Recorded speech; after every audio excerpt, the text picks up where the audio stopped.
बरपेटा से एक ऐसी खबर आई है जिसने आम लोगों में दहशत पैदा कर दिया है। बरपेटा जिले में फर्जी डेंटिस्ट की भरमार लगी हुई है। बरपेटा डेंटल सर्जन एसोसिएशन ने जिले में सक्रिय 17 फर्जी चिकित्सकों की एक लिस्ट जारी की है। हावली, जनिया, कायाकुसी, कोलगोसिया आदि इलाकों में ये फर्जी डेंटिस्ट मरीजों का इलाज कर रहे हैं। एसोसिएशन ने मामले में मुख्यमंत्री व स्वास्थ्य मंत्री से कार्रवाई की मांग की है।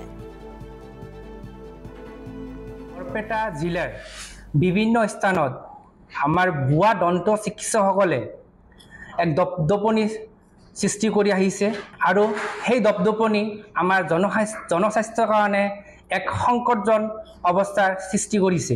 কিছুমান ভুৱা দন্ত চিকিৎসকসকলে নিজৰ নামৰ আগত ডক্টৰ লিখি কিনে নিজ চেম্বাৰ চলাই আছে। আমি এই বিষয়ে অলৰেডি আমাৰ প্ৰশাসন তথা বিভাগীয় কৰ্তৃপক্ষক অৱগত কৰাইছো, কিন্তু দুৰ্ভাগ্যক্ৰমে আমি বিভাগীয় কৰ্তৃপক্ষৰ ফালৰ পৰা সিমানখিনি সঁহাৰি পোৱা নাই। আমি অলৰেডি এখন লিষ্ট ওলাইছো, তাতে আমি 17-18 জন মান ৰিকগনাইজ মানে সিহঁতে চেম্বাৰ চলাই আছে আৰু বিভিন্ন মানে ভুৱা নামেৰে ডেন্টিষ্ট চলাই আছে।